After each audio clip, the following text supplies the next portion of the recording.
Hello friends, আমরা আমাদের day 2 ট্রিপটা কমপ্লিট করলাম রাবাংলায় পৌঁছিয়ে। পেলিংয়ের সমস্ত যাবতীয় সাইট সিইং কমপ্লিট করে আমরা অবশেষে রাবাংলা এসে গেছি। পেলিং থেকে রাবাংলার ডিস্টেন্স মাত্র 65 কিলোমিটার। কিন্তু হলে কি হবে, রাস্তার কন্ডিশন এত খারাপ যে মাত্র 65 কিলোমিটার আসতেই আমাদের টাইম লেগে গেছে প্রায় 3.5 ঘন্টার সময়। মানে পুরোটাই অফ রোড ড্রাইভিং বলা যেতে পারে, এতটাই খারাপ রাস্তা। লোকাল ড্রাইভার না হলে it's nearly impossible to drive. তবে এতটা কষ্ট করার পরে যখন আমরা রাবাংলায় পৌঁছালাম, হোটেলে প্রবেশ করলাম, হোটেলটা দেখে, হোটেলের পজিশন দেখে, সব কিছু দেখে আমার মনটা একদম গার্ডেন হো গেয়া। কেন গার্ডেন হো গেয়া তার একটা ঝলক তোমাদেরকেও দেখিয়ে দিই। এই হচ্ছে আমাদের হোটেলের ব্যালকনি। আচ্ছা, বলে রাখা ভালো, আমাদের হোটেলের নাম হলো হোটেল বুদ্ধামিকা।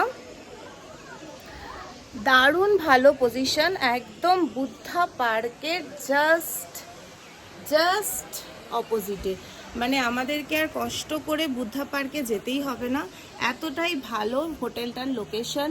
আমাদের ব্যালকনি থেকে বুদ্ধা পার্কটা এত অনবদ্য দেখাচ্ছে যে কি বলবো, জাস্ট অসাধারণ দেখাচ্ছে।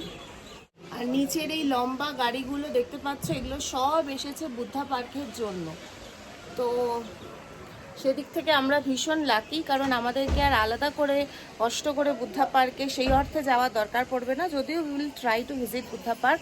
But anyway, the position of this hotel and the room condition, the condition of the washroom extremely good.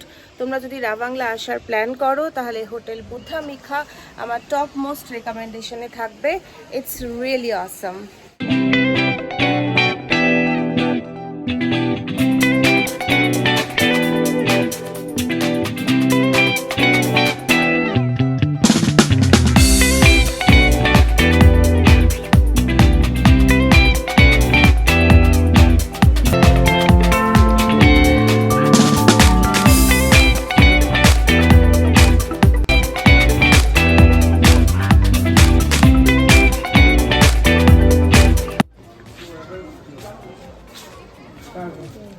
তো আমরা নিজেদেরকে রেজিস্ট করতে পারলাম না, যতই ব্যালকনি থেকে দারুণ বুদ্ধা পার্কের ভিউ আসুক না কেন।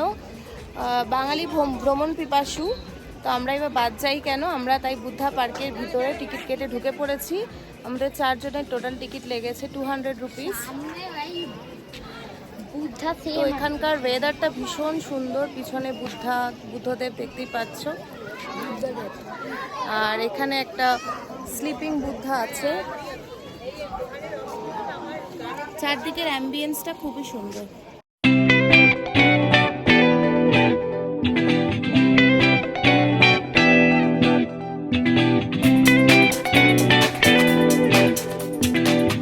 অনেক কটা প্লেসেসের নাম লেখা আছে, রাবাংলা বাজার, Doling monastery, Bon monastery, Mangbru monastery.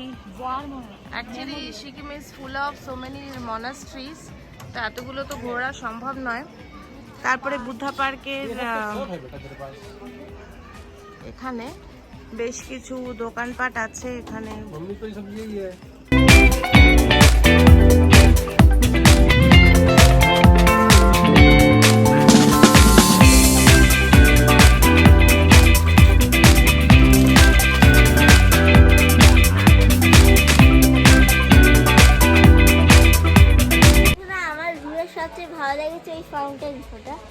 সবসময় এখানে বসে আমি দেখছিলাম, মানে এখানে বুদ্ধা পার্কের থেকে মানে এত ভালো লাগে না ফাউন্টেন শোটা কাছ থেকে।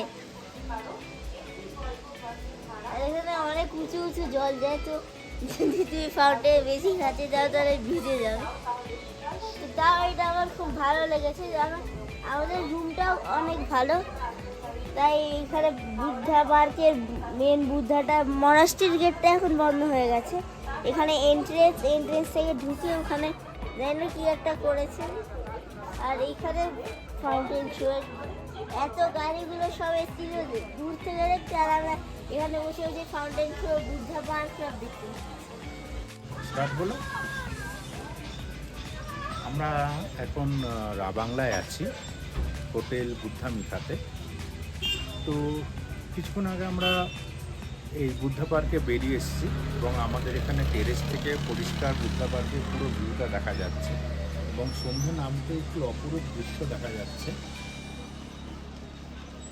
বুদ্ধদেবের হাতে একটি প্রদীপ এবং সেই প্রদীপে আলোকিত হয়ে আছে সারা জায়গা, খুব সুন্দর একটি দেখা যাচ্ছে। এবং আমরা ডাইরেক্টলি হোটেল রুমে বসে ব্যালকনি থেকে এই সুন্দর দৃশ্যটা দেখতে পাচ্ছি। নিচে ঝর্ণা এবং গৌতম বুদ্ধের হাতে প্রদীপ দিয়ে সারা বিশ্বে উনি শান্তির বাণী ছড়িয়ে দিচ্ছেন।